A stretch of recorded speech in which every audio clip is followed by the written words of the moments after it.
Hi, I'm Julie Banderas, and welcome to Bias Bash. Trump began his victory tour yesterday in Cincinnati, where he said that everyone, including the media, got his surprising election victory completely wrong. How did the media miss this, and how are they backpedaling now that Trump will assume the presidency in January? Joining me now, Pulitzer Prize-winning journalist, author, and Fox News contributor, Judy Miller. Welcome, Judy. Thank you very much. And boy, yes, the media did get it wrong, but boy, did they love to talk about Trump. Whether good or bad, it's all they talked about.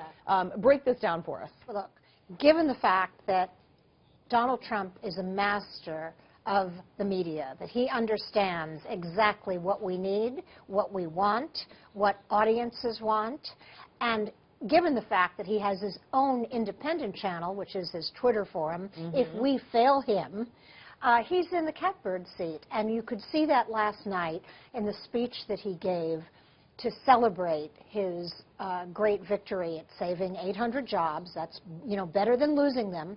But you could see that even though he started out his speech with restraint and a note of unity, he quickly sensed that that wasn't what his audience wanted to hear, and he went into his diatribe against the elites, and that, of course, includes And you're talking about Carrier. Absolutely. And for those at home that don't understand, so the Carrier deal, Trump got involved. That's right. Here's a publicly traded business. He basically saved 800 jobs. He had hoped to save more. These were jobs that were going to be outsourced to Mexico, which is a tax break for a lot of companies here. He wants to lower the corporate tax rate right now. $11 million is the corporate tax rate in the United States is among the highest in the world. That's right, and it needs to come down in order to be competitive. It certainly does. What incentive do you have as a business owner if your corporate tax rate is through the roof? It's absolutely right. We've needed this for a long time. Democrats and Republicans mostly agree that this must be adjusted.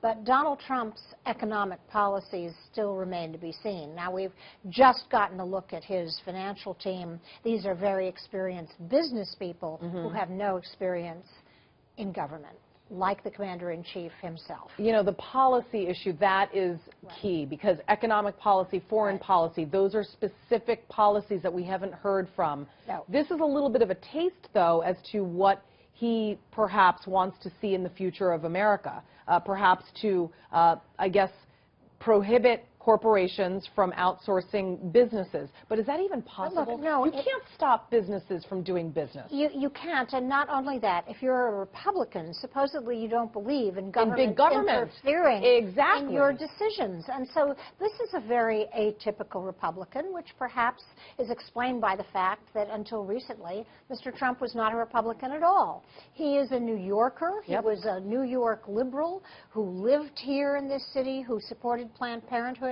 and who invited Hillary Clinton to one of his marriages. I should also mention he also outsourced a lot of his business to China. Exactly. And other countries.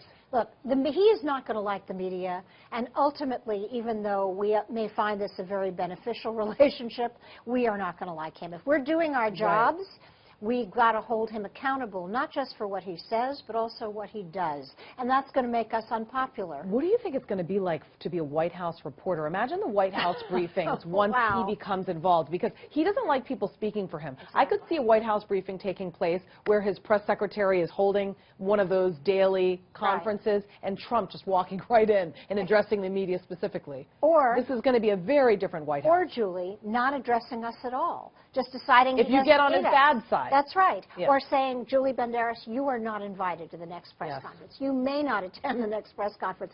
Anything is possible with Donald Trump. Whatever works, whatever keeps the focus on him is, I think, what he's going to do for a while anyway. I think he enjoys that part of the job more than he's going to enjoy actually governing. That's tough. Yeah, that is tough. And certainly you have to allow the media to do their jobs. And well, whether or not he likes it, President Obama hasn't enjoyed a lot of the questions that have been lobbed at him or his press secretary either. But that is part of the job. You have to answer the questions. They are going to be tough, and they're going to be much tougher than some journalists asked him while he was on the campaign trail. Absolutely. I mean, I think that I hope that the media are much tougher or much tougher on Donald Trump than they've been to Barack Obama, because Yes. Barack Obama has kind of gotten away Yes. with a lot of things that he shouldn't have gotten away with. That is very true. All right, we'll have to wait and see. Judy Miller, great to see you Great to as see you, always. Julie. And Congratulations. thank you so much. Yes, thank you on Kid 3. On Kid 3. I'm barely awake right now. And to hear more media analysis on this week's top headlines, you can catch Media Buzz with Howard Kurtz on Sunday at 11 a.m. Eastern and again at 5 p.m. Eastern right here on the Fox News Channel. I'm Julie Banderas. Thanks for watching.